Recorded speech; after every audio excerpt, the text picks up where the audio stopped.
너무나도 무더운 날들이 지속되고 있습니다. 간밤에 평안한 잠 주무셨습니까? 요즘에 너무 더워서 잠자다가 한두 번 깨는 거는 아주 필수 코스가 되고 있습니다. 이렇게 무덥다 보니까 또 여러 가지 건축 현장에서 일하시는 분들, 택배에서 일하시는 분들이 폭염에 못 이겨 열사병으로 또 안 좋은 일을 당하셨다라는 기사를 볼 때마다 너무나 마음이 아픕니다. 이제는 우리 사회도 이러한 분들에 대하여서 좀 더 관심을 갖고 그들을 좀 세심하게 챙겨주는 이런 사회 되기를 소원해 봅니다. 여러분, 이렇게 무더운 여름날에는 우리가 우리의 건강을 잘 지키는 것이 중요한 겁니다. 하지만 아무리 건강을 지키려고 해도 우리 몸에 병이 들 때가 있습니다. 이럴 때 오늘 본문에 야고보서 5장 14절 보면 이렇게 얘기합니다.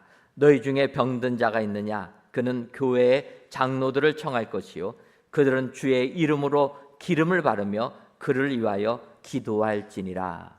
여러분, 혹시라도 병드신 분 계시다면 오늘 이 말씀을 기억하시고 이 말씀대로 사셔서 여러분들의 모든 병이 깨끗이 나음받는 축복이 임하시기를 주님의 이름으로 축원합니다. 사도 야고보는 그렇게 권면합니다. 병든 자가 있느냐? 그러면 교회의 장로들을 청하라.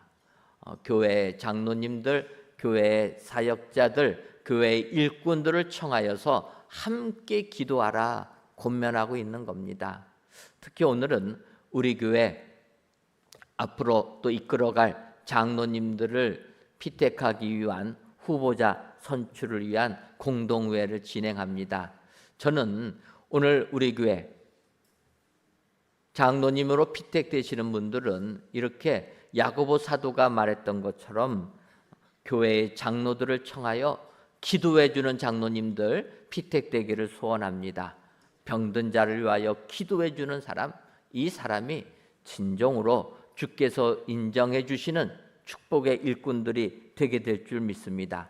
아울러 우리들은 병이 들었다라면 이렇게 교회의 일꾼들을 택하여서 부탁하여서 함께 기도할 때 주께서 깨끗이 낫게 해주시는 축복이 임하게 될 줄 믿습니다. 오늘 혹시라도 육신의 질병을 가지고 이 예배에 참여하신 여러분들, 오늘도 기도하셔서 주께서 고쳐주시는 치유의 은혜가 여러분들 가운데 임하시기를 주님의 이름으로 축원합니다. 그렇다면 병든 사람이 장로들을 청하여 함께 해야 할 것들은 무엇입니까? 먼저는 주의 이름으로 기도해야 합니다. 야고보서 5장 14절을 다시 보면 너희 중에 병든 자가 있느냐? 그는 교회의 장로들을 청할 것이요 그들은 주의 이름으로 기름을 바르며 그를 위하여 기도할지니라. 이렇게 권면을 하고 있습니다. 병든 자가 있으면 주의 이름으로 기도하라라는 겁니다. 그런데 야고보 사도는 거기에 하나를 덧붙입니다. 기름을 바르며 기도하라라는 겁니다. 여러분들, 주님을 알지 못하는 자들은 육신의 질병에 걸리면 병원에 가서 병원의 치료의 방법만 따르려고 합니다. 그래서 의사 선생님이 지시해 주는 모든 대로 살지만 여러분, 그렇다고 해서 완전히 우리의 질병이 낫는 게 아니라는 겁니다. 그런데 또 신앙생활 하시는 분들 중에서는 그러면 내가 육신의 질병에 걸리면 보따리 싸고 기도원을 가서 기도해야 된다, 이렇게 생각하시는 분도 계십니다. 하지만 야고보 사도는 어느 하나만을 하지 말고 두 가지의 방법을 다 병행해야 할 것을 권하고 있다라는 겁니다. 바꿔 말하면 몸이 아프면 병원을 찾아가야 된다라는 거예요. 요즘에는 워낙 많은 정보가 우리에게 들어오다 보니까 무슨 몸이 조금 이상하면은 병원을 가지 않고 뭐부터 찾아봅니까? 인터넷을 검색하기 시작하는 거예요. 유튜브를 검색합니다. 거기에 보면은 그렇게 아픈 부분에 대해서 자세하게 설명이 나옵니다. 그럴 때 우리는 어떡합니까? 내가 이 병에 걸렸나 보다. 절망 가운데 의사 선생님 찾아가는 것 아닙니까? 그러면 의사 선생님 뭐라고 얘기합니까? 인터넷 좀 그만 보시고 제 말을 좀 들으십시오. 여러분 그런 것 아닙니까? 여러분 하나님께서 우리에게 지혜를 주셔서 과학을 통하여 육신을 치료하는 방법을 가르쳐 주신 겁니다. 그러므로 우리들은 의사 선생님들을 신뢰하고 아프면 병원을 찾아가야 되는 겁니다. 우리나라에서 의사의 자격증을 따려면 엄청나게 공부해야 된다는 거예요. 그 부분에 전문가가 되는 것 아닙니까? 우리가 간단하게 인터넷 뒤져가지고 아는 정보 가지고 그거 믿으면 안 되는 겁니다. 병원을 찾아가야 되는 겁니다. 그런데 병원을 찾아가는 것으로 끝나면 안 된다는 거예요. 야고보 사도는 뭐라고 얘기합니까? 주의 이름으로 기름을 바르며 그를 위하여 기도할지니라. 주님의 이름으로 기름을 바르며, 바꿔 말하면 의사가 처방해 준 처방약 바르며 기도하라라는 거예요. 왜 그렇습니까? 의사가 처방해 준 약이지만 이게 우리 몸에 잘 맞아야 되는 것 아닙니까? 과학자들이 의약품을 개발할 때는 개인의 사람에 맞춰서 정확하게는 약을 발명하지 못하는 겁니다. 평균치 가지고 하는 겁니다. 그래서 어떤 거는 이 약이 우리 몸에 안 맞는 것도 많이 있다라는 거예요. 성경은 이야기하는 겁니다. 기도하라라는 거예요. 기도하고 기름을 바르며 그리고 기도하면 낫게 해주신다. 하나님의 영역이 시작된다라는 겁니다. 의사는 여기까지라 얘기하지만 그거 너머에 하나님의 역사가 임하는 줄 믿습니다. 그래서 야고보 사도는 주의 이름으로 기도하라는 거예요. 여러분 세상에서는 못 고치는 질병이 많이 있습니다. 하지만 주님의 이름에는 능력이 있는 줄 믿습니다. 예를 들면 초대교회 베드로와 요한이 성전에 기도하러 가다가 성전 미문에서 태어날 때부터 걷지 못하는 그분이 그래서 구걸을 하는 거린을 만나게 됩니다. 여러분 그 태어날 때부터 걷지 못한 그 부모의 마음이 얼마나 어려웠겠습니까? 이 아들을 좀 고쳐보려고 노력하지 않았겠습니까? 그런데 세상 의술로는 못 고친 겁니다. 그래서 그 사람은 태어나면서부터 걷지 못하다 보니까 그냥 앉아서 사람들에게 먹을 것을 구걸하는 거린이 되었다라는 겁니다. 베드로와 요한이 성전에 기도하러 가다가 구걸하는 그 거린을 보게 됩니다. 그때 베드로가 이렇게 얘기합니다. 사도행전 3장 6절 이하를 보면 베드로가 이르되 은과 금은 내게 없거니와 내게 있는 이것을 내게 주노니 나사렛 예수 그리스도 이름으로 일어나 걸으라 하고 오른손을 잡아 일으키니 발과 발목이 곧 힘을 얻고 뛰어서서 걸으며 그들과 함께 성전으로 들어가면서 걷기도 하고 뛰기도 하며 하나님을 찬송하니. 여러분 베드로가 거린을 향하여서 이야기합니다. 나사렛 예수 그리스도의 이름으로 일어나 걸으라. 그 전에 예수님이 이 땅에 오셔서 공생의 기간 동안에 수많은 병자들을 고쳐주었습니다. 주님이 수많은 병자를 고쳐줄 때 어떻게 고쳐주십니까? 눈을 떠라 그러면 뜨게 되는 것이고 일어나 걸으라 하면 걷게 되었습니다. 죽은 자에게 소녀여 일어나라 하면 일어났다라는 것 아닙니까? 그런데 이제는 그 주님은 십자가에 못 박혀 돌아가시고 부활하시는 승천하신 겁니다. 이 땅에 우리에게 임한 것은 성령님이 임하셨다라는 겁니다. 그럴 때 우리들이 기도를 할 때는 주님의 이름으로 기도하라라는 거예요. 베드로는 그것을 알았습니다. 그래서 성령의 은혜를 체험한 베드로가 걷지 못하는 그 거린을 향하여서 선포하는 겁니다. 나사렛 예수 그리스도의 이름으로 일어나 걸으라. 그럴 때 어떻게 됩니까?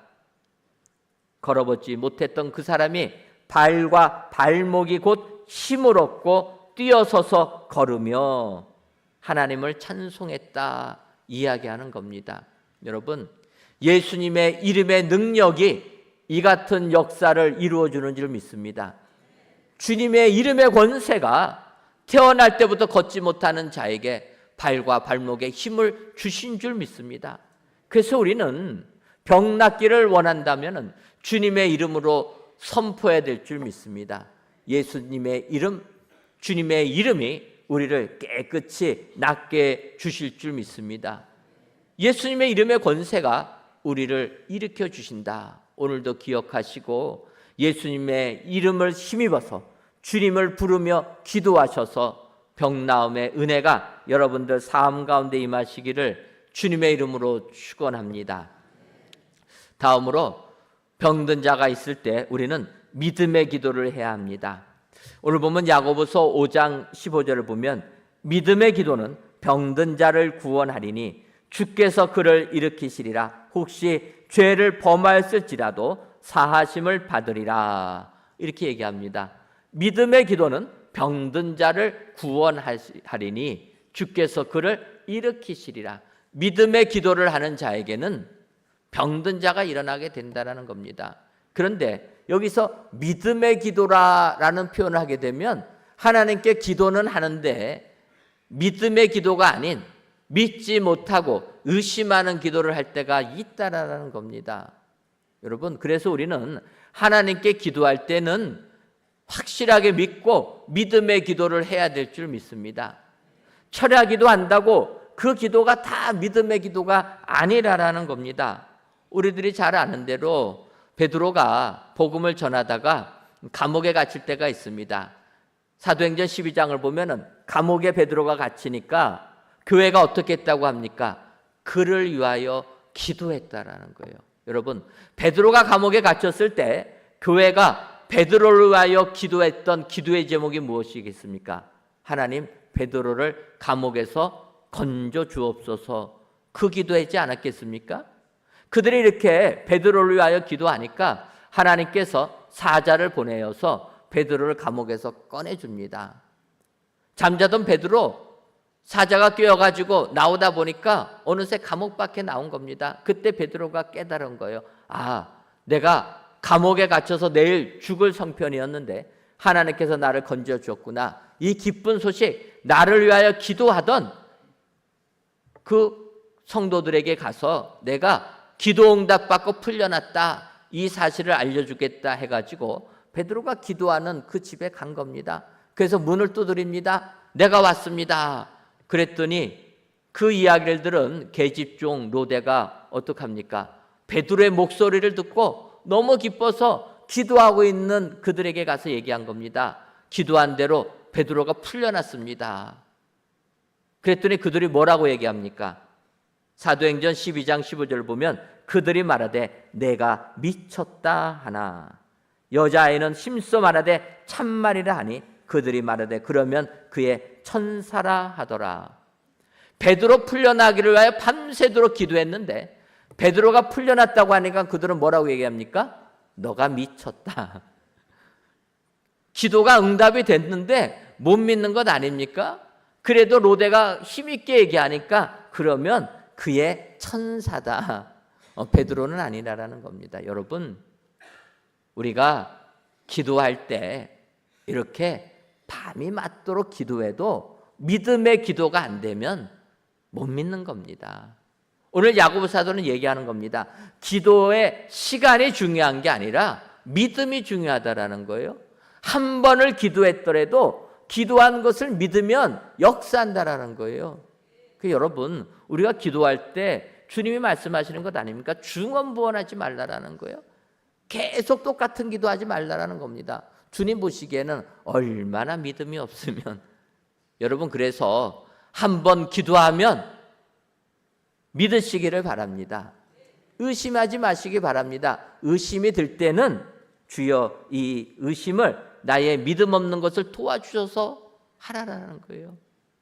마가복음 5장을 보게 되면 예수님께서 변화산에 가셨다가 몸이 신령한 몸으로 변모되지 않습니까? 그리고 내려오십니다. 남아있는 제자들에게 왔는데 제자들이 유대인들에게 둘러싸여서 봉변을 당하고 있는 겁니다. 주님이 깜짝 놀라서 물어봅니다. 왜 이렇게 제자들이 사람들에게 비난받고 봉변을 당하고 있습니까? 그러니까 한 사람이 얘기하는 겁니다. 주님, 제 아이가 귀신이 들려서 이 아이 귀신 좀 쫓아내달라고 주님 찾아왔는데 주님은 그곳에 안 계셔서 남아있는 제자들에게 부탁했다라는 겁니다. 너희들이 예수님의 제자니 내 아이 귀신 들린 이 귀신을 쫓아내달라. 그랬는데 제자들이 못 쫓아냈다라는 거예요. 그러다 보니까 사람들이 너희들이 과연 예수님의 제자가 맞느냐? 너희가 섬기는 스승 예수님이 과연 능력의 예수님이냐? 이거 가지고 얘기를 했다라는 겁니다. 주님의 마음이 얼마나 힘들었겠습니까? 믿고성 귀신 나가라 하면 나갈 텐데 그걸 못 믿고 의심해가지고 쫓아내지 못하는 제자들 보면서 주님의 마음이 힘들었을 겁니다. 그래도 주님이 그 사람에게 얘기하는 겁니다. 그러면 귀신 들린 내 아이를 데리고 와라. 그 아버지가 아이를 예수님께 데리고 옵니다. 데리고 오니까 그 아이에게 들렸던 귀신이 예수님을 보고 그 아이를 경련시키고 쓰러뜨리는 겁니다. 그때 그 아버지의 마음이 얼마나 미어지겠습니까? 그 아버지가 주님께 부탁합니다. 예수님, 무엇을 하실 수 있거든 우리를 불쌍히 여기사 도와주옵소서. 쓰러지는 아들을 보면서 이렇게 부탁을 합니다. 이때 예수님이 하십니다. 예수께서 이르시되 할 수 있거든이 무슨 말이냐? 믿는 자에게는 능히 하지 못할 일이 없느니라 하시니.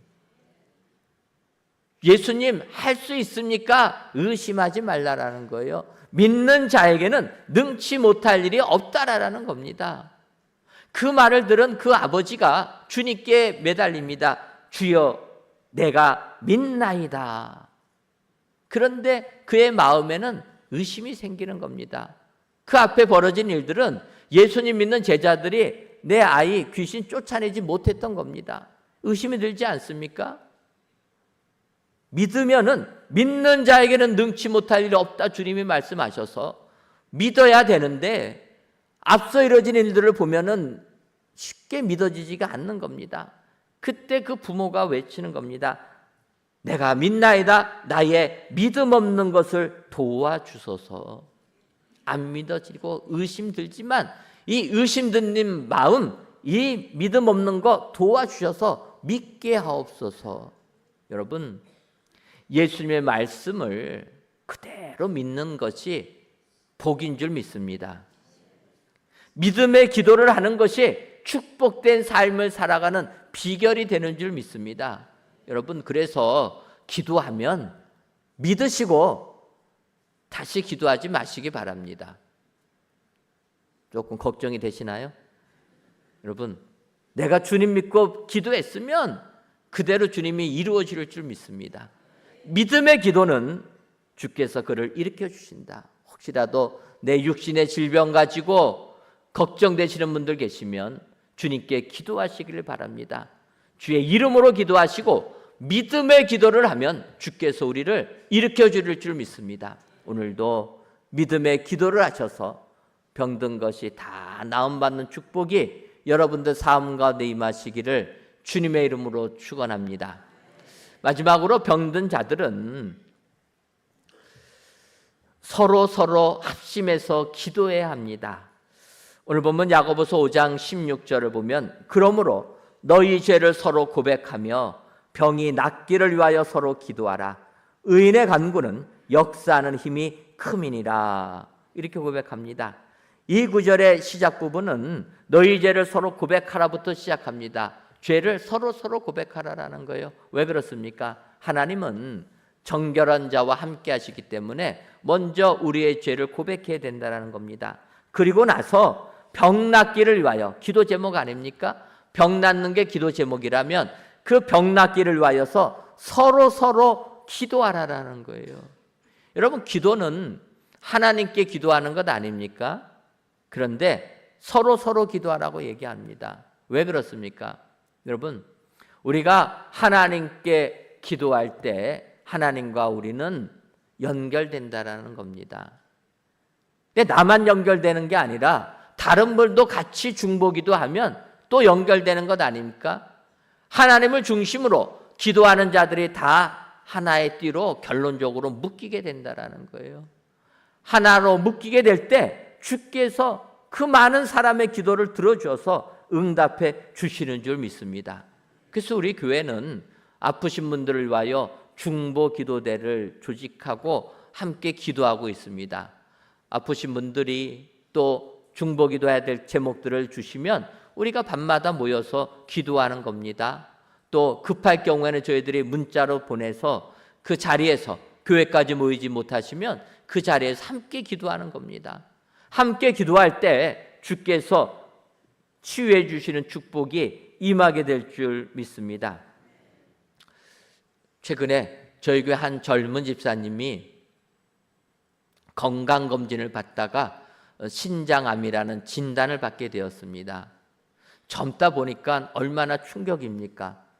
또 젊다 보니까 암세포가 빨리빨리 활동하기 때문에 수술도 빨리 받아야 됩니다. 그 진단받자마자 큰 병을 찾아가서 다시 진단을 받게 됩니다. 진단 받았으니 맞다라는 거예요. 그러면서 수술을 해야 되는데 워낙 수술 환자들이 밀려 있어서 11월이나 가능하다, 그렇게 이야기가 되는 겁니다. 이때 우리 젊은 집사님 가족이 중보기도를 요청한 겁니다. 지금 이렇게 됐는데 수술 빨리 할 수 있는 병원 찾게 해주시고, 또 동시에 신장암이 온몸에 어디까지 전이되었는지 전이되는 것도 파악해야 되니까 지금 검사하니까 전이 안 될 수 있도록, 좋은 결과 나올 수 있도록 기도해 달라, 중보기도 제목을 올린 겁니다. 그래서 우리 중보기도대가 그분을 위하여 기도한 겁니다. 그랬더니 하나님께서 수술을 빨리 할 수 있는 병원을 만나게 해주신 겁니다. 그래서 이제 수술 날짜를 잡고 수술은 신장 하나를 적출하는 걸로 이야기를 하고 준비를 하고 있었습니다.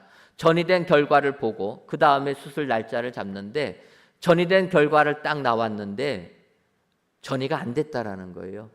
기도 제목 내놓고 함께 기도하니까 하나님께서 우리의 기도를 들어주신 줄 믿습니다. 그래서 전이가 안 됐다, 이 기쁜 소식을 듣고 집에 가는 도중에 차가 막혔는데 뒤에서 차가 들이받아가지고 차가 폐차 수준까지 됐습니다. 얼마나 힘들겠습니까? 그럼에도 불구하고 계속 기도하는 거예요. 사고도 당했지만 하나님께서 좋은 결과 주실 줄 믿고 기도하는 겁니다. 기도하니까 이제 수술 날이 다가왔는데 그 전에 의사는 신장 하나를 적출하기로 했다 하고선 진행을 했는데, 결과를 다시 보고 수술하려고 면밀히 살펴보니까 그렇게까지는 안 해도 되겠다, 신장의 한 50%만 우리가 절제해도 되겠다, 그렇게 결론이 나온 겁니다. 그래서 급하게 수술 방법 바꿔가지고 이제 수술에 들어가서 지금 수술 잘 마치고 회복 중에 있다라는 겁니다. 여러분, 저는 이것이 중보 기도의 힘인 줄 믿습니다. 내가 병들고 내가 어려운 일을 당했을 때 우리는 이것을 남에게 잘 알리지 않습니다. 하지만 기도는 같이 해야 될 줄 믿습니다. 그래서 여러분, 중보 기도 하시는 분들은 그 기도 제목 보시고 비밀을 지켜주셔야 되는 거예요. 기도하기 원하는데 이거 소문내라고 제목 드리는 거 아닙니다. 나만 알고 기도하는데 힘을 보태달라는 것 아닙니까? 같이 우리가 혼자가 아니라 서로 함께 힘을 모아서 기도하면 이 같은 놀라운 역사가 이루어지게 될 줄 믿습니다. 여러분, 진정으로 우리는 병이 들었더라면 기도해야 되는 줄 믿습니다. 나만 꽁꽁 앓는 게 아니라 믿음의 사람들에게 부탁을 해야 되는 겁니다. 그리고 함께 기도하면 이야기하는 겁니다. 의인의 간구는 역사하는 힘이 큼이니라. 여러분, 하나님은 깨끗한 자를 가까이 하시지 않습니까? 그러면 우리가 나보다는 여러 명이 같이 기도할 때 하나님께서 의인의 간구를 들으셔서 역사해 주실 줄 믿습니다. 오늘도 혹시라도 육신의 질병으로 힘들어하시는 분들 계시다면 오늘 주신 야고보 사도의 이 말씀을 기억하셔서 주님의 이름으로 기도하시는 여러분 되시기를 바랍니다. 믿음의 기도를 하시기를 바랍니다. 서로 마음을 합해서 기도하셔서 깨끗이 나음받는 축복이 저와 여러분들 삶 가운데 임하시기를 주님의 이름으로 축원합니다. 기도하겠습니다.